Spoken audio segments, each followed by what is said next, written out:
अजय बाबू आज सरोजिनी रोहिणी माता जी कीर्तन कराना चाह रही हैं। हरि बोल, हरि बोल। यस माता जी, स्टार्ट कीजिए।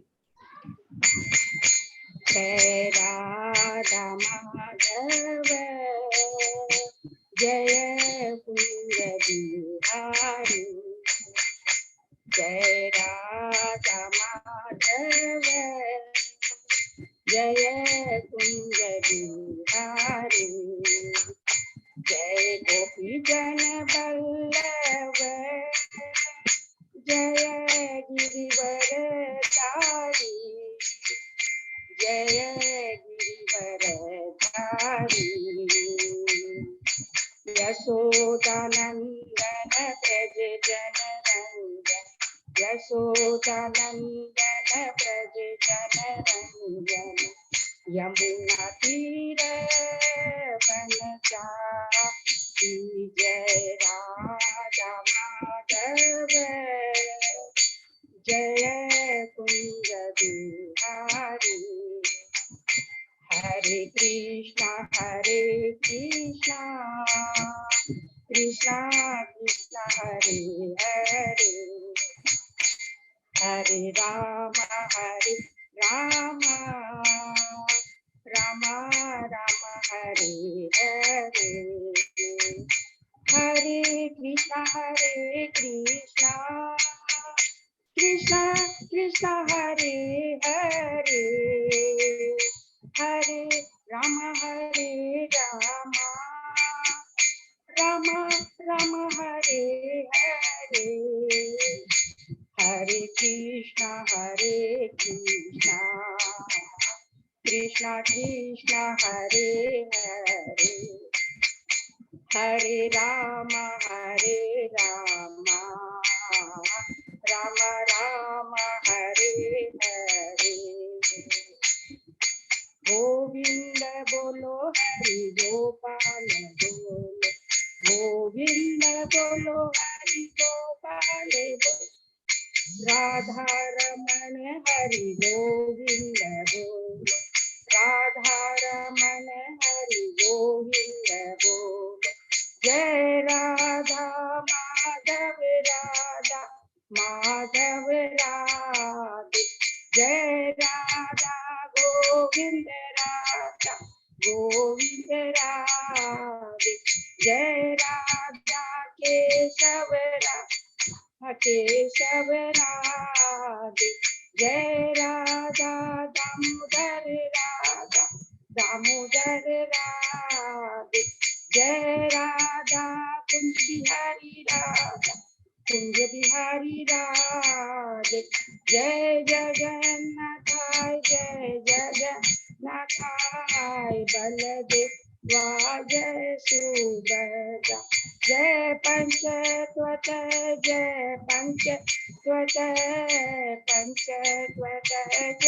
पंचतत्व, निताई बोल हरि बोल, हरि बोल, हरि बोल, हरि बोल, जय जय गुरुदेव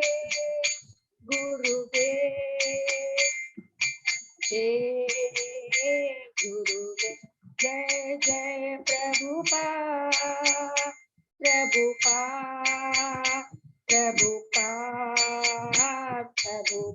नाम संकीर्तन की जय, श्री प्रभुपाद की जय। हरे कृष्णा। हरि हरि बोल। बहुत सुंदर सरोजिनी माता जी ने बहुत सुंदर कीर्तन किया और आशा सभी भक्तों ने अच्छे से कीर्तन किया होगा। और आज है हरे कृष्णा प्रभु जी, दंडवत प्रणाम। भगवान श्री रामचंद्र, लक्ष्मण, सीता माता, बहुत सुंदर दर्शन, विग्रह का दर्शन हमने किया। और हेमलता माता जी दंडवत प्रणाम। हरि। अभी हम लोग मंगलाचरण करते हैं। ठीक। ओम अज्ञानतिमिरान्धस्य ज्ञानांजन शलाकया चक्षुरुन्मीलितं येन तस्मै श्री गुरुवे नमः। श्री चैतन्य मनोभीष्टं स्थापितं येन भूतले स्वयं रूप कदा मह्यं ददाति स्वपदान्तिकं। वन्देऽहं श्री गुरु श्रीयुतपथकमलं श्री गुरु वैष्णवांच श्री रूपं साग्रजातं सहगना रघुनाथं वितं तं सजीवं स्वाद्वैतं सावभूतं परिजं सहितं कृष्ण चैतन्य देवं श्री राधा कृष्ण पादान सहगना ललिता श्री विशाखा वितांत च नम ओम विष्णु पादाय कृष्ण प्रेष्ठाय भूतले श्रीमते भक्ति वेदांत स्वामी इति नामने नमस्ते सरस्वती देवे गौरवाणी पचारिणे निर्विशेषा शून्यवादी पाश्चात्य देश धारिणी वांछा कल्पतरुभ्यस्य कृपा सिंधु एव च पतितानां पावनेभ्यो वैष्णवेभ्यो नमो नमः। नमो महावदान्याय कृष्ण प्रेम पदायते कृष्णाय कृष्ण चैतन्य नामने गौरतिसे। हे कृष्ण करुणा सिंधु दीन बंधु जगतपते गोपेश गोपिका कांत राधा कांत नमस्तुते। तप्त कांचन गौरांगी राधे बिंदावनेश्वरी विश्वानुसुते देवी प्रणमामि हरिप्रिय। नीलांचल निवासाय नित्याय परमात्मने बलभद्र सुभद्रायां जगन्नाथाय ते नमः। जय श्री कृष्ण चैतन्य प्रभु नित्यानंद श्री अद्वैत गदाधर श्रीवासादि गौर भक्तवृंद। मुखम करोति वाचालम पंगु लंगे गिरिम यत्कृपातम हम वंदे श्री गुरु मदीनतारिणम परमानंद माधवम श्री चैतन्य ईश्वरम। हरे कृष्ण कृष्ण कृष्ण हरे हरे हरे राम राम राम हरे। श्री श्री मंगलाचरण की जय। शिला प्रभुपाद की जय। हरे कृष्णा। आज के श्रीमद् भागवतम चर्चा में अध्ययन में कथा में सभी भक्तों का हार्दिक स्वागत है। मैं सभी भक्तों के चरणों में अपना दंडवत प्रणाम करता हूँ और हम याद करेंगे कि हम कितने भाग्यशाली हैं कि भगवान श्री कृष्ण गुरु आचार्य साधु वैष्णव सीनियर डिवोटर्स की कृपा से हम लोग सब लोग मिल करके श्रीमद् भागवतम का रोज चर्चा कर पा रहे हैं। ये भगवान की असीम कृपा है। अभी हम लोग कैंटो 3 के 15वें अध्याय में है, जिसमें है ईश्वर के साम्राज्य का वर्णन, जिसको अंत में जो हमने कल पढ़ा था कितना सुंदर। जब चतुष्कुमार तो भगवान का दर्शन होता है तो कितना सुंदर भगवान के रूप का वर्णन किया गया है और किस प्रकार उनकी चेतना में परिवर्तन आता है। वो निर्विशेष जो वादी थे, भगवान का निर्विशेष माने ध्यानी थे, ध्यान करते, परमात्मा के हृदय में ध्यान करते थे। तो कैसे वो भगवान के सुंदर रूप को देख करके वो क्या हो गए, भक्त बन गए हैं। तो उसका हम लोग डिटेल में डिस्कस करेंगे। उसके पहले हम लोगों ने 14 अध्याय कंप्लीट किया। तुरंत हम लोग इसको रिपीट करते हैं। पहला अध्याय में है विदुर जी उद्धव जी से प्रश्न करते हैं। इससे भगवान के भक्तों से संबंधित, भगवान की लीलाओं से संबंधित। दूसरे अध्याय में शीर्षक है भगवान का स्मरण। जब उद्धव जी के प्रश्नों को, विदुर जी के प्रश्न को सुनकर उद्धव जी आध्यात्मिक स्तर पर चले जाते हैं और फिर भौतिक स्तर पे आकर, मानवीय स्तर पे आकर के उद्धव विदुर जी के एक एक प्रश्न का उत्तर देते हैं। दूसरे अध्याय में वो वृंदावन के अंदर भगवान ने जो लीला उसका वर्णन है। तीसरे अध्याय में वृंदावन के बाहर की लीलाओं का वर्णन है। कंस के वध से लेकर भगवान कैसे इस भौतिक जगत से यदुवंशियों का विनाश करके खुद इस भौतिक जगत से जाने का प्रोग्राम करते हैं। और जाने के पहले वो क्या करते हैं, सरस्वती नदी पे जाते हैं, क्योंकि एक भगवान का पूरा प्लान रहता है कि जाने के पहले सरस्वती नदी के पास में जाते हैं। और उनका उद्देश्य क्या रहता है, उद्धव जी पर कृपा करना, मैत्रेय मुनि पर कृपा करना। चौथे अध्याय में प्रवेश करते हैं। शीर्षक है विदुर जी का मैत्रेय मुनि के पास में जाना। और उसमें उद्धव जी विदुर जी को बताते हैं कि किस प्रकार भगवान इस भौतिक जगत में जाने के पहले मेरे पर कितनी विशेष कृपा किया है। मुझे वो दिव्य ज्ञान दिया है जो कहते हैं कि हे अर्जुन, हे उद्धव, मैंने अर्जुन को भी नहीं दिया, ब्रह्मा जी को चल भागवत, इतनी बड़ी भगवान की मुझ पर कृपा। ये कह करके वो समाप्त करते हैं। तो विदुर जी कहते हैं कि मुझे भी दिव्य ज्ञान प्रदान कीजिए। उद्धव जी ने मर्यादा को मेंटेन करते हुए कहा, आप मैत्रेय मुनि जो कि हरिद्वार में है, गंगा नेत्र, तो वहां जा सकते हैं। तो विदुर जी चले जाते हैं हरिद्वार में, जहां पर मैत्रेय मुनि रहते हैं। और उद्धव जी चले जाते हैं बद्रिका आश्रम में, भगवान के आदेश के अनुसार वहां पर प्रचार करने के लिए। 5वें अध्याय में प्रवेश करते हैं। विदुर जी की मैत्रेय मुनि से वार्ता, जिसमें विदुर जी प्रश्न, बहुत सारे प्रश्न करते हैं। पहला प्रश्न करते हैं कि जीव भौतिक जगत में दुर्भाग्यवश असत चीजों में सुख प्राप्त करने का चेष्टा करता है, लेकिन दुख ही दुख पाता है। और हे मैत्र मुनि, मुझे भगवान की सृष्टि के बारे में बताइए। तो मैत्र मुनि उनके प्रश्न के उत्तर में पहले तो उनको ग्लोरीफाई करते हैं कि तुम तो व्यासदेव के पुत्र हो, तुम तो स्वयं 12 महाजनों में एक है, और तुम स्वयं यमराज हो। तुम्हारे प्रश्न उत्तम है, क्योंकि तुम भगवान के परम भक्त हो। तो भगवान का परम भक्त केवल भगवान से संबंधित नंबर 1 और बद्ध जीवों के कल्याण से संबंधित प्रश्न करता, उसके अलावा कोई। और यही भगवान का आदेश है, आचार और प्रचार। खुद भक्त बनो और दूसरों को भक्त बनाओ। इसके बाद में मैत्र मुनि उन्हें सृष्टि के बारे में बताते हैं, 23 तत्वों के बारे में बताते हैं, और किस प्रकार उसके बाद जो सेंस देवता जो उत्पन्न होते हैं, मिथ्या अहंकार जब सत्व गुण में होता है, ज्ञान क्रिया के माध्यम से जब माइंड और सेंस देवता उत्पन्न होते हैं, वही सेंस देवता भगवान से प्रार्थना करते हैं, मुझ पर कृपा कीजिए, आपका क्या आदेश है, आप मुझे वो शक्ति, ज्ञान, बुद्धि, डायरेक्शन दीजिए, हम आपके द्वारा जो हमको कार्य दिया गया है उसको हम संपन्न कर सकें। 6ठे अध्याय में प्रवेश करते हैं। विश्व रूपी सृष्टि, भगवान प्रसन्न हो जाते हैं और अपनी विवस्त्र शक्ति भेजते हैं, बहिरंगा शक्ति भेजते हैं, काल शक्ति भेजते हैं, जिससे 23 तत्व 1000 वर्ष तक अमलमेंट होकर करके विश्व रूप की सृष्टि होती है। और ये है विसर्ग, यहाँ समाप्त होता है। 7वें अध्याय में प्रवेश करते हैं। विदुर जी और बस अन्य प्रश्न होते हैं। विदुर जी कहते हैं ईश्वर तत्व के बारे में, जीव तत्व के बारे में बताइए हमें। ब्रह्मा जी की जो मनु संतान है उनके बारे में अलग अलग सारे प्रश्न करते हैं, और अंत में कहते हैं, बहुत सुंदर विदुर जी कहते हैं, मैं तो ये जो मैं प्रश्न करता हूँ क्योंकि ये सारे भगवान से संबंधित है, कोई प्रजल्प नहीं है, और सारे बद्ध जीवों के कल्याण के। 8वें अध्याय में प्रवेश करते हैं। इसमें हम पढ़ते हैं किस प्रकार गर्भरक्षा विष्णु की कृपा से ब्रह्मा जी की उत्पत्ति होती है, और ब्रह्मा जी किस प्रकार भगवान की तपस्या करते हैं और हृदय में भगवान का दर्शन होता है, भगवान के मुकुट का, भगवान के पीताम्बर का, भगवान की रूप का कितना सुंदर वर्णन ब्रह्मा जी को अपने हृदय में होता है। 9वें अध्याय में प्रवेश करते हैं। ब्रह्मा जी सृष्टि करने जा रहे हैं, कौन सी? विसर्ग, सेकेंडरी क्रिएशन, वैकृतिक सृष्टि करने जा रहे हैं, लेकिन उसके पहले वो भगवान की कृपा चाहते हैं, भगवान से प्रार्थना करते हैं। आप कहते हैं भगवान को पहले ग्लोरीफाई करते हैं और फिर प्रार्थना कहते हैं, पहले भगवान को ग्लोरीफाई करते हैं। कैसे? कि जानने की एकमात्र वस्तु आप ही हैं, आप साकार, मैं आपके साकार रूप की पूजा करता हूँ। और हे गर्भरक्षा विष्णु, ये जितने भी अवतार है ये सब आपसे ही आते हैं। और कहते हैं फिर कि मुझे शक्ति दो, कृपा कीजिए, जिससे कि मैं रजोगुण के प्रभाव में आकर अपने को सृष्टि करता नहीं बैठ। भगवान कहते हैं नहीं ब्रह्मा, तुमने मेरी तपस्या की है, रजोगुण तुम्हारे पास भटक नहीं सकता है, मैं सर्व कारण कारण हूँ और तुम अपने कार्य में अवश्य सफल हो।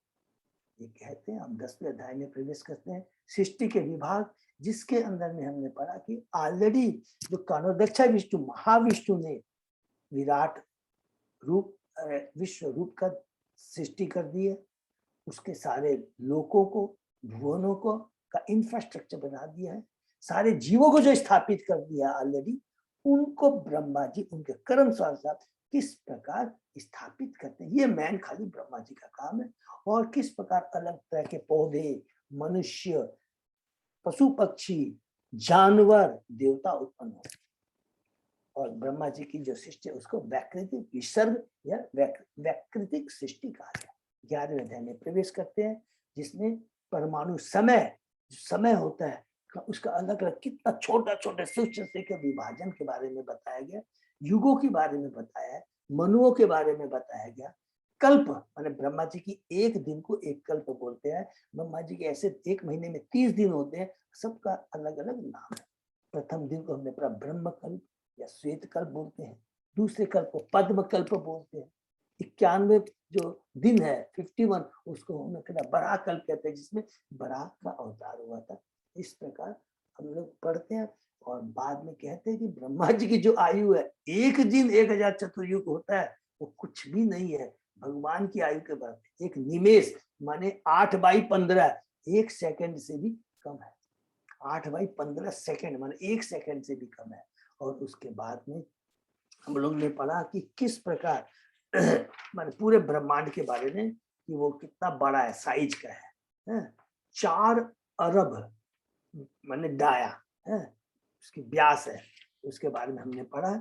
और किस प्रकार एक एक जो अलग अलग एलिमेंट होते हैं उनकी जो परत होती है पूरे ब्रह्मांड में, पहले वाली परत से 10 गुनी ज्यादा होती है। उसके बाद हम प्रवेश करते हैं 12वें अध्याय में। यहाँ से शुरू हमने किया कि ब्रह्मा जी की रियल सृष्टि शुरू होती है, कि कुमारों और अन्यों की सृष्टि, जिसके अंदर में हमने पढ़ा कि पहले उन्होंने अविद्या को उत्पन्न किया, तमह मोह महामोह तमिशम अंध तमिश्रम। तो सबको मालूम है कि तमह का मतलब क्या होता है, इग्नोर, अपने स्वरूप को भूल जाना। मोह, मोह का मतलब कि अपने आई एम द प्रोप्राइटर है, प्रोप्राइटरशिप आती है कि माने शरीर, अपने को शरीर से संबंधित समझता है। दूसरा अपने को प्रोप्राइटर समझता है। और उसके बाद में तमिश्रम, जब क्रोध, जब हम अपना कार्य करते हैं सक्सेस नहीं होते हैं, क्रोध आता है। जब क्रोध इतना बढ़ जाता है कि हर तरह के तमोगुणी लेवल तक जाकर मनुष्य उस अपने इच्छा को पूर्ति करने किसी भी हद तक पहुंच जाता था, तो अपनी चेतना से इतना लेवल तक गिर जाता है, पशुवती लेवल तक चला जाता है। ब्रह्मा जी करना पड़ता है, क्यों? अलग अलग के जीव स्वरूप और स्वभाव के अनुसार आने हैं इस जगत में। तो अविद्या को उत्पन्न किया, उसके बाद में विद्या, जिसमें हमने पढ़ा कि किस प्रकार ब्रह्मा जी ने पहले चतुष्कुमारों को, उसके बाद में रुद्र को, उसके बाद में 10 और संतानें उत्पन्न करते हैं। उसके बाद में हमने पढ़ा कि किस प्रकार वो माया से प्रभावित होकर करके अपनी पुत्री के प्रति आकर्षित होती है, और उस चेतना से उनको घृणा होती है, और उस चेतना को, उस गंदी चेतना को त्याग देते, उस शरीर को त्याग कर करके सतोगुणी चेतना को लेकर करके वो वेदों की उत्पत्ति करते हैं। और अंत में हमने पढ़ा कि किस प्रकार वो एक फाइनली एक कपल को उत्पन्न करते हैं, जिसका नाम है स्वयंभू और सतरूपा। उन्हीं से अब हम लोग पूरे कैंटो 5 के 15 चैप्टर तक याद रखेंगे कि यही जो मनु है, स्वयंभू मनु और सतरूपा है, इनसे जो 5 संतानें उत्पन्न होती हैं, 2 पुत्र 3 पुत्रियां, उत्तानपाद, प्रियवत, आकृति, देहुति और प्रसूति। हम 13वें अध्याय में प्रवेश करते हैं। विदुर जी पूछते हैं, अरे अभी आपने तो स्वयंभू मनु के बारे में बताया, तो बताइए उनके बारे में। तो फिर बताते हैं मैत्रेय मुनि कि ब्रह्मा जी बहुत प्रसन्न हो जाते हैं जब मनु राजी हो जाता है स्वयंभू मुनि संतान जनसंख्या बढ़ाने के लिए। तो मनु कहते हैं, मैं अपने कार्य के लिए आपके आदेश को तो पालन करने के रेडी हूँ, लेकिन पृथ्वी तो दिखाई नहीं दे रही। तब ब्रह्मा जी की नासिका से भगवान की कृपा से बराह भगवान का प्राकट्य होता है, जो अंगूठे के समान है। फिर बड़े हो जाते हैं और किस प्रकार वो पृथ्वी का उद्धार करते हैं। और साथ ही हमने ये इसको बोलते हैं, ये स्वयंभू मनु के काल में जो बराह अवतार है उसको श्वेत बराह बोलते हैं। और फिर हमने तुरंत 3 श्लोक 31-33 में हमने बराह, नील बराह या रक्त बराह के बारे में पढ़ा कि जिसको किस प्रकार भगवान बराह अवतार ने हिरण्यक्ष को मारा था। और हिरण्यक्ष कौन है, इसी को बताने के लिए यहाँ पर ये बराह, नील बराह का यहाँ पर वर्णन आया है। और नील बराह का, श्वेत बराह का किस प्रकार देवता स्तुति करते हैं, बहुत सुंदर वर्णन है। और उसके बाद भगवान बराह वहां से गायब हो जाते हैं। और फलश्रुति में कहा कि ये चूंकि भगवान से संबंधित है, इसके बारे में हमें जानना चाहिए। और जो भगवान से संबंधित कथाओं को नहीं सुनता है, मनुष्य होकर भी वो पशु के समान है। 14वें अध्याय में प्रवेश करते हैं, संध्या समय दीति का गर्भ धारण, जिसमें हमने पढ़ा कि किस प्रकार दीति जो दक्ष की पुत्री है, महान दक्ष की पुत्री है, कश्यप मुनि मरीचि के पुत्र है, परम योगी है, परम ज्ञानी है। किस प्रकार उन कलश समय में उनमें संभोग होता है। और उसके बाद में दीति अपने गलती के लिए क्षमा याचना करके, उसमें हमने बहुत डिटेल में पढ़ा, एक एक चीज को बहुत रिपीट करेंगे, समझेंगे कि एक एक पत्नी का, पति का समय के अनुसार गृहस्थ जीवन का क्या मतलब है। तो सारी चीजों को पढ़े, एक एक चीज को बता दिया गया, गृहस्थ के लिए बहुत ज्यादा इंपॉर्टेंट है, ये चीज याद रखना। करने के बाद वो पश्चाताप करती है तो कश्यप मुनि कहते हैं कि तुमने पश्चाताप किया है और तुम मेरी भगवान के प्रति श्रद्धा है, भक्ति है, और वैष्णव के प्रति तुम्हारा श्रद्धा है। शिव जी से तुम घबरा रही हो क्योंकि तुम सिद्ध को मानते हैं कि महान वैष्णव है भगवान, और तुम्हारे में ये भाव है कि मेरे जो पुत्र होंगे वो देवताओं को कष्ट दें। तो ये तुम्हारी जो सात्विक विचार सोचना है ये भगवान सुनते हैं, क्योंकि वास्तव में जो हृदय से पश्चाताप करता है उसके सारे पाप नष्ट हो जाते हैं। चिंता मत करो, तुम्हारे जो पुत्र होंगे वो भगवान के द्वारा मारे जाएंगे, वैष्णव के द्वारा माने वैष्णव नहीं मारेंगे, शंकर भगवान नहीं मारेंगे, क्योंकि वैष्णव के प्रति तुमने अपराध किया है कि तुमने शंकर को मालूम है शंकर भगवान इस समय इस संध्या के समय भ्रमण करते हैं और जो असुर प्रवृत्ति पिशाच प्रति के लोग हैं उनको दंड देते हैं। लेकिन तुमने पश्चाताप किया तो शंकर भगवान तो इतने बड़े हैं कि तुमको नहीं होगा, भगवान स्वयं उनको मारेंगे और तुम्हारे पोता जो होगा वो भगवान का परम भक्त होगा। ये कहकर उनको संतुष्टि देते हैं। 15वें अध्याय में प्रवेश करते हैं। बहुत ही सुंदर है कि गर्भवती हो जाती है दीति, माता दीति के गर्भ में 2 असुर हैं और चूंकि इतने वो प्रभावशाली है, पूरा अभी तक उन्होंने जन्म नहीं लिया है लेकिन पूरा वातावरण भयभीत हो जाता है, देवता भयभीत हो जाते हैं, ब्रह्मा के पास जाते हैं और फिर ब्रह्मा जी बताते हैं देवताओं को कि किस प्रकार मेरे प्रथम जो 4 पुत्र चतुष कुमार जो परम योगी है, परम ज्ञानी है, किस प्रकार भौतिक जगत को पार करते हुए आध्यात्मिक जगत में जाते हैं, वैकुंठ लोक के 6 द्वार को पार करने के 7वें लोक में जाते हैं और वहां पर वो द्वारपालों से मिलते हैं। वो उनको रोकते हैं, वो क्रुद्ध हो जाते हैं और कहते हैं तुम कहते हो अपने को वैकुंठवासी लेकिन तुम्हारी मनोवृत्ति तो वैसी है नहीं। इस प्रकार करके उनको कहते हैं और जब द्वारपाल देखते हैं कि हमसे गलती हो चुकी है तो तुरंत वो उनको चलने पर जाते हैं और एक ही बात बोलते हैं, ये बहुत इंपॉर्टेंट बात बोलते हैं, ये हमेशा हमको याद रखनी है कि हमसे अपराध हुआ है। देखिए एक वैष्णव की मेंटेलिटी क्या होती है, कभी भी रिएक्ट नहीं करता है, मैंने तो अपने नियम का पालन किया है, मेरे को तो भगवान ने द्वार पर रखा, मेरी क्या गलती है, भगवान ने बोला है कि नहीं जब तक कोई मैं नहीं होते, तो इस तर्क नहीं करते हैं, तुरंत वो कहते कि मुझसे अमरीश महाराज दुर्वासा मुनि जाते हैं, दुर्वासा मुनि ने गलती की है लेकिन अमरीश महाराज बोलते नहीं नहीं नहीं नहीं हे मुनि आपने गलती नहीं मैंने गलती, इतने दयालु। और ये बहुत पावरफुल है, अगर ये चेतना हम अपने जीवन में डेवलप कर लेंगे तो हमारी 90% सोल्व हो जाएगी, कभी उसमें काम क्रोध आधा खत्म हो जाएगा। इस समर्पण की भावना, नम्रता की भावना अगर आ जाए तो तुरंत वो क्षमा मांगते हैं और एक ही बात कहते हैं कि हमें आप भौतिक जगत में भले ही हम चले जाएं, ये आपका दंड है, हम दंड के अधिकारी हैं, लेकिन एक ही हमारी प्रार्थना है कि भगवान की हमें विस्मृति में हो। भक्त जानता है दंड कितना भी कठोर क्यों ना हो वो सहन कर लेता, केवल एक चीज सहन नहीं करता है कि भगवान की विस्मृति वो सहन नहीं कर सकता है। उसके बाद में भगवान विष्णु वहां पर आते हैं, वो देखते हैं कि कुछ गंडगोल हुआ है और बहुत सुंदर हम लोगों ने पढ़ा है कि किस प्रकार भगवान बोलते हैं। तो सनक इत्यादि मुनियों ने देखा कि भगवान विष्णु जो भाव में समाधि में पहले उनके हृदय के भीतर दृष्टिगोचर होते थे, अब साकार रूप में उनके नेत्र के सामने दृष्टिगोचर हो रहे हैं। तो यहाँ पर हमने पढ़ा कि अभी तक उन्होंने परमात्मा का ध्यान किया था। और याद रखेंगे, बहुत कंफ्यूजन हो रहा है सब, इसको डिटेल में डिस्कस करेंगे। 2 चीज हम याद रखेंगे कि एक होते हैं जो शून्य का ध्यान करते हैं, कहते हैं कि भगवान नहीं है, केवल शून्य।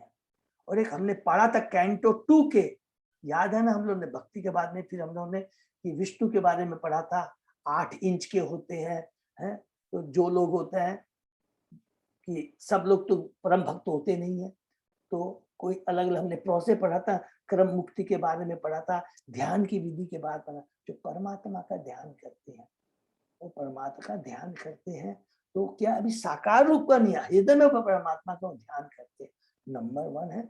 और जो ध्यानी होते हैं जब उनको भक्त मिल जाते हैं तो तुरंत वो भगवान के भक्त बन जाते हैं। चतुष कुमार ब्रह्मा जी के पुत्र है, ब्रह्मा जी परम भक्त है। एक एक चीज को हम नंबर 1 इसको ध्यान में रखेंगे। दूसरा ध्यान में रखेंगे कि भगवान की लीला, दोनों एक खाली सिंगल चीज को ध्यान में नहीं रखेंगे, दूसरा चीज भी ध्यान रखेंगे, ये भगवान की लीला है, समझे कि नहीं? नहीं तो अगर वो केवल इतने कठोर निर्विशेषवादी होते तो वैकुंठ लोक को क्यों जाते? तो बहुत सारे प्रश्न आएंगे, सारे जाएंगे, भगवान की लीला तो वो जाते हैं। और इस प्रकार जब वो द्वारपाल अपने भगवान जब उनका दर्शन करते हैं, तो यहाँ पर हमने पढ़ा कि पहले तो वो निर्विशेषवादी थे, लेकिन उसके बाद में जैसे ही वो भगवान का दर्शन करते हैं तुरंत उनमें भक्ति जागृत हो जाती है। प्रभुपाद जी कहते हैं जो ध्यान करता अत्यंत भाग्यशाली होते हैं, वे योग विधि द्वारा, बहुत ध्यान से सुनेंगे, प्रभुपाद जी का तात्पर्य को भी पढ़ेंगे, जो ध्यान करता अत्यंत भाग्यशाली होते हैं वे योग विधि द्वारा भगवान को विष्णु के रूप में अपने हृदय के भीतर देख सकते हैं। ये तो हुआ ध्यानी के बारे में। किंतु जो शुद्ध भक्त होते हैं उन्हें भगवान स्वयं साक्षात भगवान को देख सकते हैं। सामान्य जन को भगवान दृश्य नहीं है, किंतु जब कोई पवित्र, देखिए, जब कोई पवित्र नाम की महिमा को समझता है और उसका कीर्तन करता है और भगवान को ऑफर किया प्रसाद को ग्रहण करता है, तो धीरे धीरे धीरे धीरे धीरे भगवान स्वयं उसको प्रकट करते हैं, अपने को प्रकट करते हैं। तो बहुत डीप बात है। एक ध्यानी होता है, अपनी ध्यान के माध्यम से वो कहता है कि मैं परमात्मा का ध्यान कर, कोई बात नहीं। लेकिन जब भक्ति के भाव से भक्ति विधि को हम फॉलो करते हैं, साथ में विधि पाते हैं, तो हमको अलग से कोई मेहनत करने की दरकार, स्वयं भगवान उसको प्रकट होते हैं। इस तरह भक्त निरंतर भगवान को अपने हृदय में देखता है। देखिए, जब हम भक्ति करते हैं तो ध्यानी का हम लोग क्या बोल रहे हैं कि वो परमात्मा का ध्यान कर सकते हैं, लेकिन भक्त भी भक्ति के माध्यम से सदैव भगवान का दर्शन कर सकता है अपने हृदय में, नंबर 1। और जब उसकी भक्ति परिपक्व हो जाती है तो वो भगवान का साक्षात दर्शन कर सकता है, अर्थात खुद भगवान आते हैं उसको दर्शन देने के लिए। ये बहुत इंपॉर्टेंट, ध्रुव महाराज को दे दी, ओम नमो भगवते वासुदेव, वो भगवान का नाम का ध्यान कर रहा है हृदय, स्वयं भगवान प्रकट होते हैं। ध्यानी क्या होते हैं, वो भगवान का नाम, वो ध्यान करते हैं कि परमात्मा है, लेकिन जो भक्त होता है भगवान के नाम का कीर्तन करता है, श्रवण कीर्तन स्मरण करता है, भक्तों का संग करता है, और स्वयं भगवान आकर के प्रकट होते के पाते थे। फिर आगे ब्रह्मा जी कहते हैं, अच्छा ये चीज सबको याद है ना, ये सारी बातें ब्रह्मा जी किसको, देवताओं को बता रहे हैं, तो कोई कंफ्यूजन नहीं होना चाहिए। स्टार्टिंग में 15 चैप्टर्स में ये चीज आ रहा है कि अभी ब्रह्मा जी देवताओं को बता रहे हैं सारी बातें। तो ब्रह्मा जी फिर कहते हैं भगवान सारे, जब भगवान का रूप वो देखते हैं चतुष्कुमार, तो ब्रह्मा जी कहते हैं देवताओं को, अरे भगवान तो सारे आनंद के आगार है, भगवान के सुंदर शरीर का रंग श्यामल है, उनका चौड़ा वक्षस्थल लक्ष्मी जी का विश्राम स्थल है। ऐसा प्रतीत हो रहा था भगवान स्वयं आध्यात्मिक जगत के सौंदर्य तथा सौभाग्य का विस्तार कर रहे थे। ये बहुत इंपॉर्टेंट पॉइंट है, याद रखिए कि जितने भी भगवान आभूषण पहनते हैं, जितना भी आध्यात्मिक जगत है, वो भगवान के चलते सुंदर दिखता है। हीरा वो नहीं है कि हीरे से चलते भगवान सुंदर दिखते हैं, ये बहुत इंपॉर्टेंट चीज यहाँ पर लिखा है कि केवल भगवान के चलते वो आध्यात्मिक जगत और सुंदर और सौभाग्यशाली दिखता है। प्रभु बात कहते हैं जिस तरह कोई महताती किसी ये तात्पर्य में प्रभु जी बहुत इंपॉर्टेंट बात बताते हैं, तो नोट करेंगे, जिस तरह कोई भक्त हाथी किसी बच्चे के किसी बगीचे में घुसता है तो सारे पौधे बगीचों को नष्ट कर देता है, उसी प्रकार अगर शुद्ध भक्त के चरणों में अपराध होता, हमने कहा था कि न में भक्ता प्रणश्यति, भक्ति कभी नष्ट नहीं होती है, लेकिन अगर शुद्ध भक्त के चरणों में अपराध हो जाता है तो भक्ति के पद से गिर सकता है। ये एक चीज चरण वैष्णव के अपराध करने से होता है। फिर आगे ब्रह्मा जी कहते हैं कि भगवान की सुंदर कलाइयों के बारे में वर्णन करते हैं, उनके गर्दन कौस्तुभ मणि के बारे में वर्णन कहते हैं, और फिर कहते हैं कि ये देवताओं, इस तरह प्रकट हुए भगवान मेरे शिव तथा अन्य देवताओं द्वारा पूजनीय है। चतुष्कुमारों ने भगवान के चरण कमलों में अपना सिर झुकाया, और उसके बाद में जब भगवान के चरण कमलों के अंगूठों से तुलसी दल की सुगंध ले जाने वाली मंद वायु उन मुनियों के नथुनों में प्रविष्ट हुई, तो उन्हें शरीर तथा मन दोनों में परिवर्तन का अनुभव हुआ। यद्यपि वे निर्विशेष ब्रह्म ज्ञान के प्रति अनुरक्त थे, वो परम भक्त हो जाते हैं। तो देखिए भगवान तुलसी दल का कितना इंपॉर्टेंट है कि भगवान किसको कितने चाहते हैं। भगवान के चरणों में अर्पित तुलसी की सुगंध से पूरा निर्विश जो चतुष्कुमार थे जो कि निर्विशेषवादी थे वो परम भक्त बन जाते हैं। प्रभुपाद जी कहते हैं चतुष्कवार आरंभ में निर्विशेषवादी दर्शन के समर्थक थे, किंतु जो ही उन्होंने भगवान के स्वरूप को देखा उनके मन परिवर्तित हो गए। अतः भगवान के चरण कमलों का सेवक बनना भगवान से तदाकार माने भगवान में विलीन होने से ज्यादा श्रेष्ठकर है। यहाँ पकड़ के हम समाप्त करते हैं, सॉरी खत्म किया कल लास्ट, और आगे उसके आगे हम पढ़ते। ओम नमो भगवते। कृष्ण प्रभु, हाँ प्रभु। दो आदमी का और नाम याद आया, एक सार्वभौम भट्टाचार्य और प्रकाशानंद सरस्वती, ये लोग भी ज्ञानी से भक्त हुआ चैतन्य महाप्रभु का कृपा से। यस प्रभु, बिल्कुल एकदम सही कहे। और प्रभु दोनों में हम लोग डिटेल में डिस्कस करेंगे। एक तरह के जो मायावादी होते हैं ना, वो तो किसी कभी भी विश्वास ही नहीं करते, वो अपनी अलग थ्योरी करते हैं। लेकिन ये ध्यान करते हैं, भगवान का ध्यान करते हैं, भक्ति नहीं करते हैं। एक भगवान का परमात्मा का ध्यान करना, भक्ति, दोनों में फर्क है। वो अपने योग विद्या से, ध्यान की विद्या से वो अपने भगवान का दर्शन करते हैं। जो भगवान का भक्त होता है वो तो जो ध्यानी होते हैं, याद रखेंगे पढ़ा है कि जो ध्यानी होते हैं भगवान भक्त से मिलने से वो तुरंत भक्त बन जाते हैं। कोई भी एग्जाम्पल आप देख लीजिए, प्रभु ने बहुत सुंदर एग्जाम्पल दिया। बहुत बहुत धन्यवाद प्रभु, सार्वभौम प्रभु का कितना सुंदर उन्होंने एग्जाम्पल दिया है। प्रकाशानंद सरस्वती थे जब चेतन महाप्रभु अपने साउथ इंडिया की यात्रा में जाए, वहां पर दर्शन होता है। तो जो भगवान का दर्शन करता है वो भगवान का चरण भक्त बनना ही बनना है। ठीक है, वो भक्त होते हैं, ये याद रखेंगे। ऐसा नहीं है कि वो भगवान के भक्त नहीं होते हैं। ठीक है। ओम नमो भगवते वासुदेवाय। ओम नमो भगवते वासुदेवाय। ओम नमो भगवते वासुदेवाय। नारायण नमस्कृत्य नरं चैव नरोत्तमं देवी सरस्वती व्यासं ततो जयम् उदीरये। नष्टप्रायेषु अभद्रेषु नित्यं भागवत सेवया भगवती उत्तम श्लोके भक्ति भवति नैष्ठिकी। आराधयो भगवान ब्रजेश तनय ततधाम वृंदावनम रमया काचित उपासना व्रजवधु वर्गेण्य कल्पिता। श्रीमद्भागवतम प्रमाणम अमलम प्रेमा पुमर्तो महा श्री चैतन्य महाप्रभो मतम इदम तत् आदरो न पर। हरे कृष्णा कृष्ण कृष्ण हरे हरे, हरे राम राम राम हरे हरे। तो हम लोग शुरू करते हैं कैंटो 3 अध्याय 15 श्लोक नंबर 44 से होगा प्रभु जी। 44 से होगा ना। हाँ, हरि बोल। जो लास्ट श्लोक में किस प्रकार चतुष्कुमार भगवान के चरणों में अर्पित तुलसी की सुगंध जब उनके नथनों में, नाकों में पहुंचती है, तुरंत वो भगवान, उनका चेतना में परिवर्तन आ जाता है और वो भगवान के भक्त बन जाते हैं। नेक्स्ट। तेवे अमुष्य वदन असित पद्म कोशम उदीक्ष्य सुंदर तर अदर कुंद हासम लब्ध आशीष पुनः अवेक्ष तदीयम अंग्रि द्वंदम नख अरुण मणि श्रेयणम निदधयु। उन्हें भगवान का सुंदर मुख नीले कमल के भीतरी भाग जैसा प्रतीत हुआ और भगवान की मुस्कान खिले हुए चमेली के फूल सी प्रतीत हुई। मुनिगण भगवान का मुख देखकर पूर्णतः संतुष्ट थे और जब उन्होंने उनको अधिक देखना चाहा तो उन्होंने उनके चरण कमलों के नाखूनों को देखा जो पन्ना जैसे थे। हरि बोल। इस तरह वे भगवान के शरीर को बार-बार निहार रहे थे तथा उन्होंने अंत में भगवान के साकार रूप का ध्यान किया। हरि बोल। माने अब भगवान को साकार रूप में देख करके उनका ध्यान किया। पुंसाम गति मृग्यताम इह योग मार्गे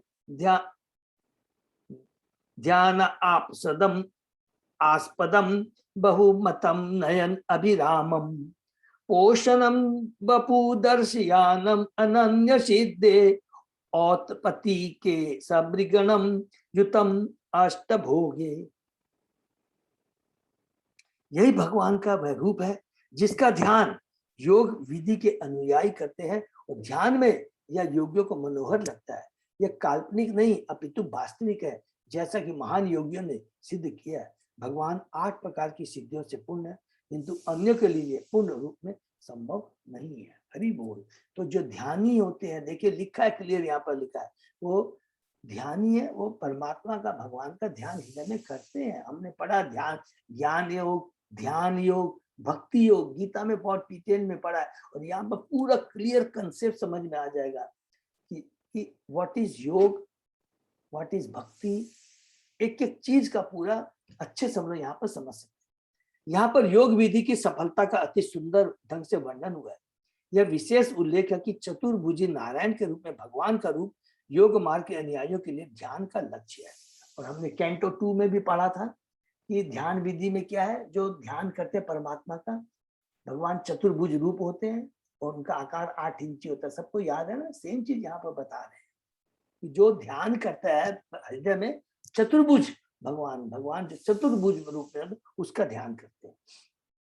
आधुनिक युग में ऐसे अनेक तथाकथित योगी हैं जो चतुर्युगी नारायण रूप को अपने ध्यान का लक्ष्य नहीं बनाते। उनमें से कुछ तो किसी निर्विशेष या शून्य का ध्यान करने का प्रयास करता है। इसकी देखे पर यहाँ पर आगे जो केवल शून्य का प्रयास करते हैं, किंतु यह उन महान योगियों द्वारा अनुमोदित नहीं है जो आदर्श विधि का पालन करते हैं।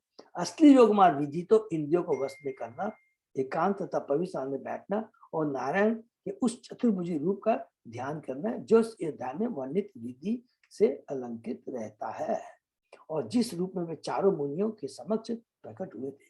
यह नारायण रूप कृष्ण का अंश है। इसको नोट कर लेंगे प्लीज। कभी भी कोई आपसे प्रश्न करेगा, नहीं, कोई लोग बोलते हैं नारायण से कृष्ण आए, नहीं, यह नारायण रूप कृष्ण का अंश है। और प्रॉपर योग विधि क्या, शून्य का ध्यान नहीं, परमात्मा का हृदय में ध्यान करना, ये अच्छा है। और वो बहुत याद रख लेंगे कि जो परमात्मा का ध्यान करते हैं वो तुरंत भक्त बन जाते हैं, तुरंत भक्त बन जाते हैं।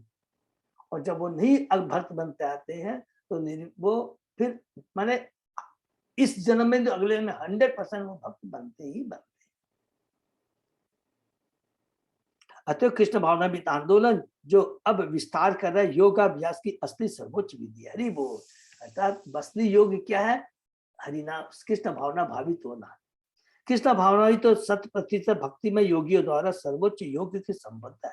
योगाभ्यास के सारे आकर्षणों के बावजूद 8 प्रकार की योग सिद्धियां सामान्य व्यक्ति को नहीं प्राप्त हो पाती, किंतु यहाँ पर वर्णन किया गया है कि चारों मुनियों के समक्ष प्रकट होने वाले भगवान स्वयं सभी अष्ट सिद्धियों से पूर्ण है। हरि बोल। सर्वोच्च योग मार्ग विधि 24 घंटे कृष्ण पर मन को केंद्रित करना, इसको भी अंडरलाइन करेंगे। यही परम योग है, वह कृष्ण भावनामृत कहलाती है। श्रीमद् भागवत और श्रीमद् भगवद्गीता में वर्णित योग पद्धति या पतंजलि का संयोग योग पंजलि आजकल अभ्यास किए जाने हठ योग से भिन्न है, जैसा कि आजकल के पश्चात देशों से समझा जाता। असली योग का अभ्यास तो इंद्रियों को वश में करना है और ऐसा वशीकरण हो जाने के पश्चात मन को भगवान श्री कृष्ण के नारायण रूप में एकाग्र करना है। भगवान कृष्ण आदि भगवान है और अन्य सारे विष्णु रूप जिन्हें हम शंख चक्र गदा तथा पद्म में सजे हुए वर्णन किया गया है कृष्ण के स्वांश है। प्लीज इसको भी अंडरलाइन कर देंगे कि बैकुंठ लोक में जितने भी विष्णु के सारे, पहला चीज तो सारे चतुर्भुज हैं और सबके अलग है, नरसिंह, मत्स्य, राम, मतलब जितने अलग अलग जो चतुर्भुजी जो नारायण है, जो बैकुंठ लोक में हमने पढ़ा असंख्य रूप है भगवान के। और हमने तो पढ़ा है ना कि ब्रह्मा जी एक दिन में 4000 बार भगवान का अवतार आते हैं, क्योंकि ब्रह्मा जी का एक दिन 1000 चतुर्युग होता है। और एक चतुर्युग का मतलब हो गया सत्ययुग, त्रेता युग, द्वापर युग और कलयुग। हर युग में भगवान आते हैं, तो एक चतुर्युग माने 4 बार। तो ब्रह्मा जी का 1000 चतुर्युग आयु है, तो 4 × 1000। ये हमेशा याद नहीं, इतना बैकुंठ लोग अलग अलग आते हैं, लेकिन सारे क्या है, कृष्ण के स्वांश हैं। भगवत गीता में भगवान के स्वरूप का ध्यान करने की स्तुति की गई है। मन की एकाग्रता का अभ्यास करने के लिए मनुष्य को सिर तथा पीठ को सीधी रेखा में रखते हुए बैठना होता है और पवित्र वातावरण द्वारा शुद्ध किए हुए एकांत स्थान में अभ्यास करना होता है। योगी को ब्रह्मचर्य के विधि विधानों का पालन करना होता है, अर्थात आत्मसंयम तथा कौमार्य जीवन बिताने का दृढ़ प्रयास करना होता है, माने ब्रह्मचर्य। किसी धनी आबादी वाले शहर में अपव्यय जीवन बिताते हुए और अनियंत्रित यौन तथा जीव के व्यभिचार में लगा रहकर कोई योगाभ्यास नहीं कर सकता। योगाभ्यास के लिए इंद्रियों का नियंत्रण आवश्यक है और इंद्रिय नियंत्रण का शुभारंभ जीव को नियंत्रित करने से होता है। जो व्यक्ति जीव पर नियंत्रण सकता है वह अन्य इंद्रियों पर भी नियंत्रण रख सकता है। महाप्रसादे गोविंद में हम लोग पढ़ते ना, मनुष्य अपने जीव को सभी प्रकार से के वर्जित भोज्य तथा पेय पदार्थों को ग्रहण करने की अनुमति देकर उसी के साथ योगाभ्यास में प्रगति नहीं कर सकता। यह अत्यंत सोचनीय बात है कि अनेक अवैध तथाकथित योगी पाश्चात्य देशों में जाते हैं और लोगों को योगाभ्यास के प्रति उन्मुखता का अवांछनीय लाभ उठाते हैं। ऐसे अवैध योगी सार्वजनिक रूप से यह घोषित करने का दुस्साहस तक करते हैं कि मनुष्य सूरापान की आदत में लिप्त रहते हुए भी ध्यान का अभ्यास कर सकता है। हमको मालूम है बहुत तरह के यहाँ पर योगी है, रजनीश वगैरह, नाम नहीं देते, लेकिन भक्त हम लोग, इसमें कोई बोलने में शर्म नहीं है। 5000 वर्ष पूर्व भगवान कृष्ण ने अर्जुन के लिए योग अभ्यास की संस्तुति की, किंतु अर्जुन ने स्पष्ट रूप से योग पत्ति के कठोर नियमों का पालन करने में अपनी असमर्थता व्यक्त की थी। कब? द्वापर युग में। वहां पर भी अर्जुन ने कह दिया था कि ये योग पत्ति, जो ध्यान की विधि आप जो बता रहे, ये योग पत्ति है, इम्पॉसिबल। तो आप सोचिए इस कलयुग में कैसे पॉसिबल हो सकता। मनुष्य को कर्म के हर क्षेत्र में अत्यंत व्यवहारिक होना चाहिए। इसको अंडरलाइन कर लेंगे। मनुष्य को कर्म के हर क्षेत्र में अत्यंत व्यवहारिक, वेरी प्रैक्टिकल होना चाहिए। अरे उसमें लिखा हुआ है कि सतयुग में, त्रेता युग, उस तरह योग लोग करते नहीं। We have to be very practical.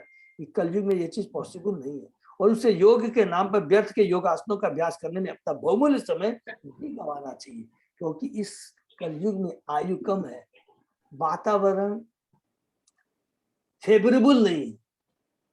तो हमें क्या करना है? केवल हरि नाम कीर्तन का यज्ञ करना है। असली योग तो अपने हृदय के भीतर चतुर्वेद परमात्मा को खोजना तथा ध्यान में उनका निरंतर दर्शन करना। ऐसा निरंतर ध्यान समाधि कहलाता है, और इस ध्यान का लक्ष्य तो अलंकृत शरीर वाला चतुर्भुजी नारायण होता है, जैसा कि श्रीमद् भागवत के इस अध्याय में वर्णन हुआ है। किंतु यदि कोई शून्य, या देखिए फिर से रिपीट करेंगे कि ज्ञानी एंड ध्यानी, किंतु यदि कोई शून्य या निर्विशेष वस्तु का ध्यान करना चाहता है तो योगाभ्यास में सफल करने में काफी समय लगता है। हम अपने मन को किसी शून्य या निर्विशेष वस्तु पर एकाग्र नहीं कर सकते। पहली चीज है शून्य पे ध्यान करना, इम्पॉसिबल, इम्पॉसिबल। जब उस युग में पॉसिबल नहीं था जो अर्जुन कहता है, तो कल युग में तो इम्पॉसिबल है। असली योग तो भगवान के चतुर्भुज नारायण पर मन को स्थिर करना है, जो हर व्यक्ति के हृदय में आसीन है। ध्यान के द्वारा मनुष्य यह समझ सकता है कि ईश्वर प्रत्येक व्यक्ति के हृदय में आसीन है। यदि कोई इसे न भी जानता हो तो भी ईश्वर हर के हृदय में स्थित रहते हैं। वे न केवल मनुष्य के हृदय में स्थित रहते हैं, अपितु वे कुत्ते बिल्लियों के हृदय के भीतर भी स्थित है। भगवद गीता इस तथ्य को भगवान की इस घोषणा द्वारा प्रमाणित करती है। ईश्वर सर्वभूतानां हृदयते सृष्टि अर्जुन। गीता के 18वें अध्याय का 61वां श्लोक। जगत के परम नियंता ईश्वर हर एक के हृदय में आसीन है।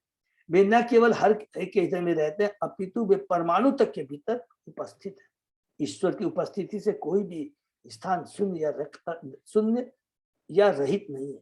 यह ईशोपनिषद का कथन है। ईश्वर सर्वत्र उपस्थित है और उनके स्वामित्व का अधिकार हर वस्तु पर लागू होता है। भगवान जिस स्वरूप में सर्वत्र उपस्थित रहते हैं वो परमात्मा कहलाते हैं। आत्मा का अर्थ है व्यष्टि आत्मा, और परमात्मा का अर्थ है व्यष्टि।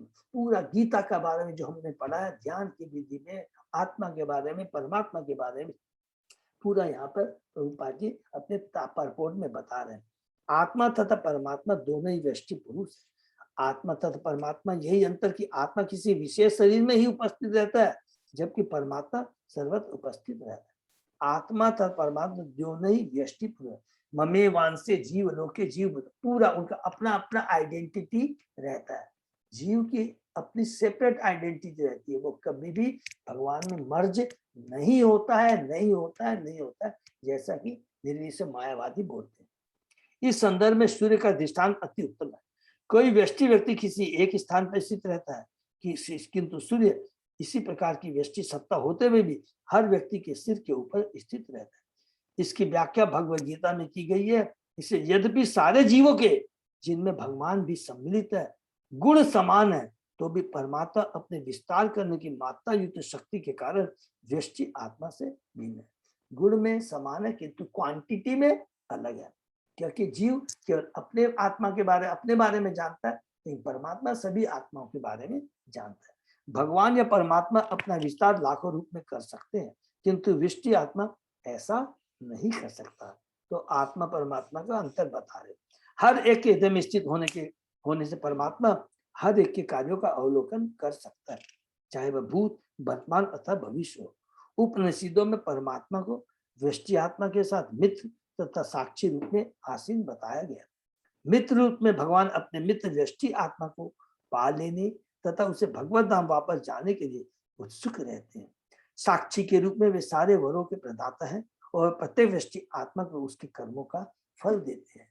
कि परमात्मा प्रत्येक परमाणु से लेकर चाहे चींटी, पक्षी, पशु, जो भी मनुष्य, देवता, सबके हृदय में रहते हैं और उनके कार्यों का निरीक्षण करते हैं। और वो जैसे कर्म करते हैं परमात्मा उसको पावसान कर देते हैं यमराज को, और फिर यमराज उसको रिकॉर्ड करता है। और फिर जब हम शरीर छोड़ते हैं तो उसी के अनुसार में हमें नया शरीर प्रदान करता है।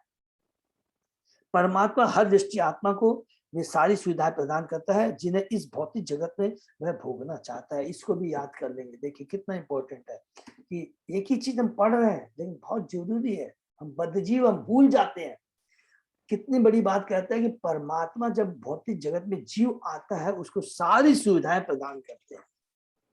दुख तो भौतिक जगत पर प्रभुत्व जताने की जीव की लालसा का प्रतिकूल। हरि बोल। कहता है कि भगवान इतने कृपालु हैं, जीव को बोलते हैं तू भौतिक जगत में जा रहा है, मुझे बहुत कष्ट हो रहा है, मेरे जीव को कष्ट ना हो, सारी व्यवस्था करते हैं। एक बद्ध जीव क्या करता है? गलती का निवारण करने के बजाय उस भौतिक जगत में जो भगवान ने व्यवस्था किया उसका मालिक बनने की चेष्टा करता है और वहीं पर रहने की चेष्टा करता है। और जब नहीं मिलता है तो हर ये इनके प्रकार उसको प्राप्त करने की चेष्टा करता है।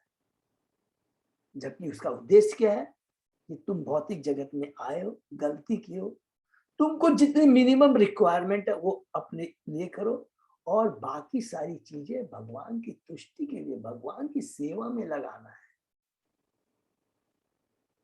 किंतु भगवान अपने मित्र वृष्टि आत्मा को, जो कि उसका पुत्र भी है, अन्य सारे कार्यों को त्याग कर नित्य आनंद में तथा ज्ञान में जीवन के लिए उनकी शरण में जाने का आदेश देता है। परमात्मा हमेशा, हम लोग देखे एक न एक बार जब भी कोई गलती करते हैं, कुछ भी होता है, परमात्मा के रूप में एक बार हमको वो बोलते हैं कि तुम ये काम गलत कर रहा है, ये अच्छा नहीं है, तुम ये करो। लेकिन माया इतनी प्रबल है, उसको हम लोग ध्यान में, भगवान के आदेश को ध्यान में न देकर करके हम अपना ऑन डिसीजन, अपनी जो अल्प स्वतंत्रता है उसका दुरुपयोग कर बैठते हैं। सभी प्रकार के योग में अत्यंत प्रामाणिक सर्वाधिक अधिक पुस्तक भगवत गीता की यह अंतिम शिक्षा है। इस तरह भगवत गीता का अंतिम शब्द योग सिद्धि में अंतिम शब्द है। सर्वधर्मान परित्यज्य मामेकम शरणम। भगवद गीता में कहा गया कि जो व्यक्ति सदैव कृष्ण भावनामृत में लीन रहता है वो सर्वोच्च योगी है। कृष्ण भावनामृत क्या है? जिस तरह व्यष्टि आत्मा अपनी चेतना के द्वारा उसके सारे शरीर में उपस्थित रहता है, उसी तरह अति चेतना द्वारा परमात्मा सारी सृष्टि में उपस्थित रहते हैं। हरि बोल। यह अति चेतना शक्ति व्यष्टि आत्मा द्वारा जिसकी चेतना सीमित है नकल की जाती है। मैं यह तो समझ सकता हूं कि मेरे असीम शरीर में क्या हो रहा है, किंतु मैं इसका अनुभव नहीं कर सकता कि दूसरे के शरीर में क्या हो रहा है। मैं अपनी चेतना के द्वारा अपने सारे शरीर में उपस्थित हूँ, लेकिन मेरी चेतना अन्य के शरीर में उपस्थित नहीं है। किंतु परमात्मा सर्वत्र तथा सबों के भीतर उपस्थित होने से हर व्यक्ति के शरीर के विषय में सचेष्ट रहता है। यह सिद्धांत की आत्मा तथा परमात्मा एक है स्वीकार नहीं है, क्योंकि इसकी पुष्टि प्रामाणिक वैदिक माध्यम से नहीं होती। व्यष्टि आत्मा की चेतना अति चेतना में कार्य नहीं कर सकती, माने दूसरे की, किंतु यह अति चेतना ब्रह्मा की चेतना के साथ व्यष्टि चेतना को जोड़कर प्राप्त की जा सकती है। यह जुड़ने की प्रक्रिया शरणागति तथा कृष्ण भावामृत कहलाती है। हरि बोल। भगवद गीता की शिक्षाओं से यह स्पष्ट है कि अर्जुन प्रारंभ में अपने भाइयों तथा संबंधियों से युद्ध नहीं करना चाहता था, किंतु भगवद गीता समझ लेने पर उसने अपनी चेतना को कृष्ण की अति चेतना से, माने बृहत चेतना से संयुक्त कर दिया। तब वह कृष्ण भावना मिली। पूर्ण कृष्ण भावनी व्यक्ति कृष्ण के आदेश से कर्म करता है। किसके आदेश, माने किसके आदेश के अनुसार कर्म करता है। कृष्ण भावनामृत की शुरुआत में गुरु के पारदर्शी माध्यम से आदेश प्राप्त किया जाता है। जब कोई व्यक्ति पर्याप्त प्रशिक्षित हो लेता है तो कृष्ण के प्रति विनीत श्रद्धा तथा प्रेम से प्रामाणिक गुरु के निर्देशन में कार्य करता है, तो संयुक्त होने की विधि अधिक दृढ़ तथा सही बन जाती है। कृष्ण भावनामृत में भक्ति की यह अवस्था योग प्रणाली की सबसे पूर्ण अवस्था है। इस अवस्था में कृष्ण या परमात्मा भीतर से आदेश देते हैं, जबकि बाहर से भक्त की सहायता गुरु द्वारा की जाती है, जो कृष्ण का प्रामाणिक प्रतिनिधि होता है। भीतर से परमात्मा चैत्य के रूप में भक्त की सहायता करते हैं, क्योंकि वे प्रत्येक के हृदय में भीतर आसीन रहते हैं। किंतु केवल इतना समझना कि ईश्वर सबके हृदय में आसीन है पर्याप्त नहीं है। मनुष्य को भीतर तथा बाहर दोनों तरह से ईश्वर के से परिचित होना होता है, और कृष्ण भावनित में कर्म करने के लिए उसे भीतर तथा बाहर से आदेश प्राप्त करना चाहिए। भीतर से चैत्य गुरु जो कि परमात्मा के रूप में, और बाहर से हमारे जो शिक्षा गुरु और दीक्षा गुरु है। यही मनुष्य जीवन की सर्वोच्च सिद्धावस्था तथा समस्त योग की सर्वोच्च सिद्धि है। पूर्ण योग के लिए 8 प्रकार की चरम सिद्धि है। ये देखिए, नोट कर सकते हैं हम लोगों को, उपदेशामित्र में भी है और ईश्वर परिषद में भी शायद है, और भक्ति रसामृत सिंधु किसी में है। ये चीज डिटेल में जो भक्ति शास्त्री करे उनको मालूम है। पूर्ण योग के लिए 8 प्रकार की चरम सिद्धियां है। वायु से भी हल्का, परमाणु से भी छोटा, पर्वत से भी बड़ा, जो भी इच्छा करे उसे पा सकना, ईश्वर की तरह नियंत्रण करना आदि। किंतु जब वह भगवान के आदेश पाने की सिद्धावस्था तक पहुंच जाता है, तो वह उपर्युक्त भौतिक उपलब्धि की किसी भी अवस्था से बढ़ के होता है। हरि बोल। तो ये सब सारी चीजें जो भगवान की भक्ति के सामने नगण्य है। योग प्रणाली का प्राणायाम, जिसका सामान्य तौर पर अभ्यास किया जाता है, मात्र शुरुआत। परमात्मा का ध्यान अगला कदम है, नेक्स्ट। किंतु परमात्मा से सीधा संपर्क प्राप्त करना और उनसे आदेश ला सर्वोच्च सिद्धि की अवस्था है। ध्यान की प्राणायाम विधि 5000 वर्ष पूर्व भी अति कठिन थी, अन्यथा अर्जुन ने इस प्रणाली को अपनाने के कृष्ण के प्रस्ताव को ठुकराया न होता। यह कलयुग पतित युग कहलाता है। इस युग में लोग सामान्यतः अल्पायु तथा आत्म साक्षात्कार या आध्यात्मिक जीवन को समझने में अत्यंत मंद होते। अल्पवायु, मंद बुद्धि, वे प्राय अभागे होते हैं। अतः यदि कोई आत्म साक्षात्कार में तनिक भी रुचि रखता है, तो वह कई षड्यंत्रों द्वारा गुमराह किया जा सकता है। योग की पूर्ण अवस्था प्राप्त करने का एकमात्र साधन भगवद गीता के सिद्धांतों का पालन करके है, जिसका अभ्यास चैतन्य महाप्रभु ने किया। यह योग अभ्यास की सरलतम तथा सर्वोच्च सिद्धि है। हरे नाम हरे नाम हरे नाम केवल। श्री चैतन्य महाप्रभु ने इस कृष्ण भावनिक योग प्रणाली का प्रदर्शन व्यावहारिक रूप में कृष्ण के पवित्र नाम का केवल कीर्तन करके किया, जैसा कि वेदांत, श्रीमद् भागवत, भगवद गीता तथा कई महत्वपूर्ण पुराणों में संस्तुति की गई है। भारतीय इसी योग विधि का सबसे अधिक संख्या में पालन करते हैं, और यह धीरे धीरे संयुक्त राज्य के अनेक शहरों में फैल रही है। यह इस युग के लिए अति सरल तथा व्यावहारिक है, विशेषता उनके लिए जो योग में सफलता के प्रति गंभीर है। इस युग में कोई अन्य विधि सफल नहीं हो सकती, इसको अंडरलाइन कर लेंगे। प्रभुपाद जी ने सबके बारे में बता के, ध्यान विधि के बारे में करना सब बना के अल्टीमेटली यही कह दिया कि इस युग में, कलयुग में, अन्य विधि सफल नहीं हो सकती। ध्यान की विधि स्वर्ण युग या सत्य युग में संभव थी, क्योंकि उस युग में लोग लाखों वर्ष तक जीवित रहते थे। जो व्यक्ति व्यवहारिक योगाभ्यास में सफलता चाहता है, उसे सलाह दी जाती है कि वह हरे कृष्ण कृष्ण कृष्ण हरे हरे, हरे राम राम राम हरे हरे का कीर्तन करे, और तब उसे स्वयं अनुभव होने लगा कि वह प्रगति कर रहा है। भगवद गीता में कृष्ण भावनिक का यह अभ्यास राज विद्या कहलाता है। हरि बोल। तो देखिए, इसको हम लोग थोड़ा सा रिपीट कर लेते हैं।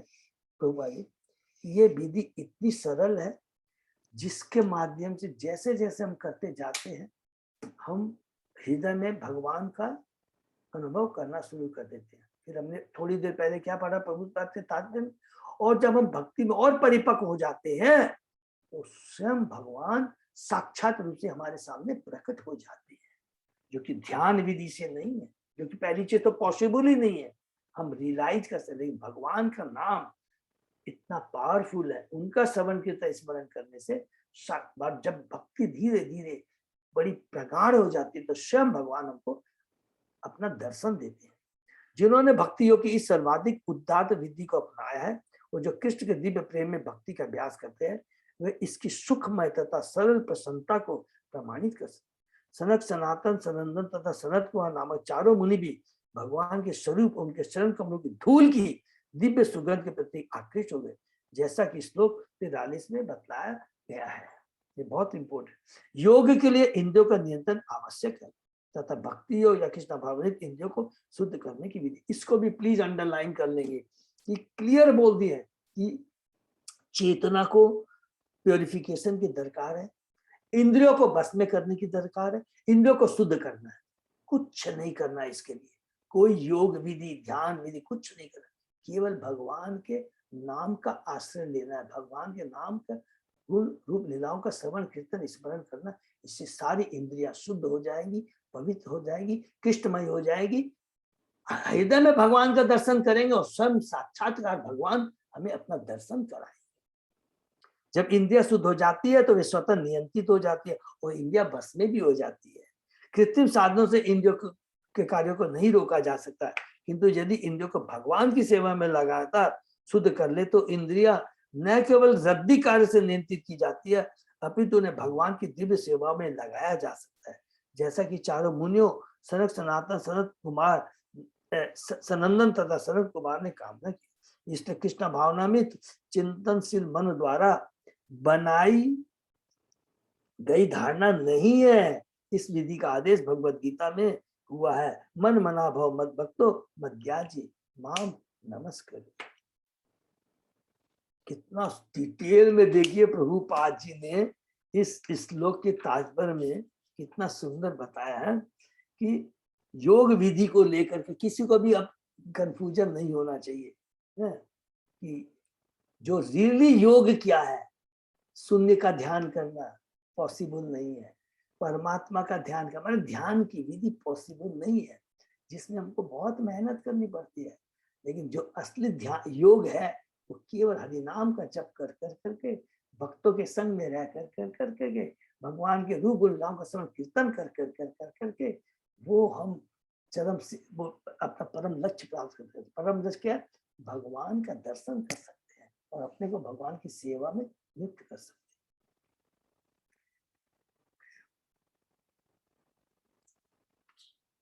हैं। वो आज सोचा था अजय प्रभु एक श्लोक कर सकते हैं प्रभु मैक्सिमम, नहीं तो फिर एक श्लोक कर ले क्योंकि इसको भी टाइम लग जाएगा, लेकिन टाइम लग जाएगा क्योंकि बहुत अच्छे हैं। और हाँ, ये देखिए आज करते हैं धीरे धीरे। और आज हमने क्या किया देखिए, एक सबने हम लोग ने रियलाइज किया प्रभुपाद जी इतने कृपालु हैं कि उन्होंने गीता, आज हमको गीता का भी पाठ करवा दिया। हरि बोल।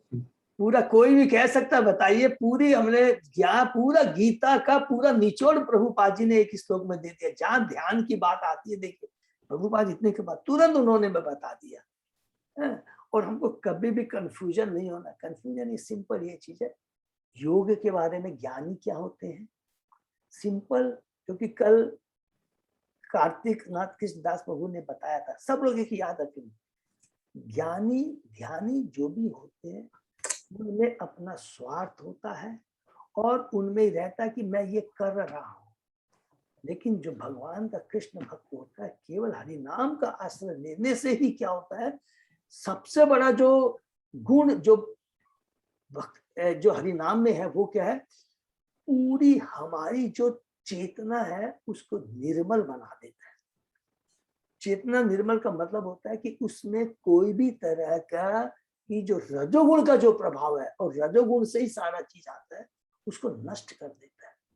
समर्पण पूरा भाव आ जाता है, पूर्ण रूप से भगवान को समर्पित होता है और स्वतः ही उसकी सारी इंद्रियां नियंत्रित हो जाती है और इंद्रियां सारी भगवान की सेवा में लग जाती है। और जब इंद्रियां नियंत्रित हो जाती है, भगवान की सेवा में लग जाती है, तो ये गारंटी है। और हम लोग सब लोग भक्त ने रियलाइज भी किया होगा, किसी का कम या बेसी छिपाने की बात है। धीरे धीरे आप देखेंगे कि जो प्रजल्प करते हैं, अच्छा भैया आज क्या हुआ, आज क्या खबर हुई, आपको सुनने में अच्छा नहीं लगेगा, आपको उनसे मिलने की इच्छा नहीं होगी, आलतू फालतू जंगल का आपको खाने की इच्छा नहीं होगी। स्वतः ये परिवर्तन नहीं है तो क्या है, हो सकता है कम बेसी हो, लेकिन जरूर है इतना। और ये परिवर्तन पावरफुल होता है, माने शाश्वत होता है। ऐसा नहीं है कि आज लगा और कल नहीं है, ये गारंटी है, ये शाश्वत रिजल्ट प्रदान करता है। तो यही है भगवान की भक्ति की शक्ति। हरे कृष्णा। तो हम लोग आज 2-3 श्लोक ही कर पाए, लेकिन प्रभुपाद जी कृपा से हम लोग ने भगवत गीता का भी जो आदेश है जो भगवान का, वो प्रभुपाद जी ने हमें दोहराया भी। हरे कृष्णा। किसी का कोई प्रश्न है तो पूछ सकते हैं। तो फिर हम लोग फिर यही विराम देते हैं। और कोई अनाउंसमेंट है अजय प्रभु? नहीं प्रभु जी। ठीक है। दंडवत हरे कृष्णा, हरे दंडवत कृष्णा, प्रणाम दंडवत। प्रभु जी। हरे कृष्णा प्रभु जी, दंडवत। सादर प्रणाम। सादर प्रणाम। हरे कृष्ण। सही भक्तों को हरे कृष्णा प्रभु जी। सही भक्तों को बहुत बहुत धन्यवाद। हरे कृष्णा प्रभु जी, दंडवत प्रणाम। हरे कृष्ण। दंडवत प्रणाम। हरे कृष्णा प्रभु जी। हरे कृष्णा प्रभु जी, दंडवत प्रणाम। हरे कृष्ण प्रभु जी, दंडवत प्रणाम। हरे कृष्ण। दंडवत प्रणाम। हरे कृष्णा। अजय प्रभु, हाँ प्रभु। हाँ माता जी बोलिए। मैं बोल रही थी ना, मेरा जो भागवत का सेट है ना, हाँ उसमें जो चतुर्थ स्कंद है, उसका जो पहला पार्ट है वो है नहीं। अच्छा। मैंने तो अभी बहुत दिन बाद उसको खोला था, तो अभी सब निकला, उसके अंदर चतुर्थ स्कंद का पहला पार्ट नहीं है। तो वो क्या मेरे को मंदिर से मिल सकता है? बात करता हूँ माता जी, कोशिश करता हूँ। ऐसा होना तो नहीं चाहिए, साड़ी सेट होनी चाहिए उसमें, बट फिर भी तो आप या बोलते तो हैं कि अगर नहीं किसी पता कारण से नहीं कुछ होता कैसे है। मिस्टेक हो गया, या तो हम लोग का कोई मिस्टेक हुआ है, कुछ तो हुआ है, वो है पर नहीं आप मिला चतुर्थ लीजिए, स्कंद। वापस अच्छे से मिला लीजिए एक बार, और नहीं तो हम फिर सारा देखो खोल मत। के देख लिए हैं, हमको मिला तो नहीं है, लेकिन यदि हमको कुछ पैसा दे के मिल जाए तो हम एक बार ठीक है चतुर्थ माता जी, मैं स्कंद ले चेष्टा लें। करता हूँ, मैं चेष्टा करता हूँ। हाँ जी, हाँ, हरे कृष्णा प्रभु जी। हरे कृष्ण।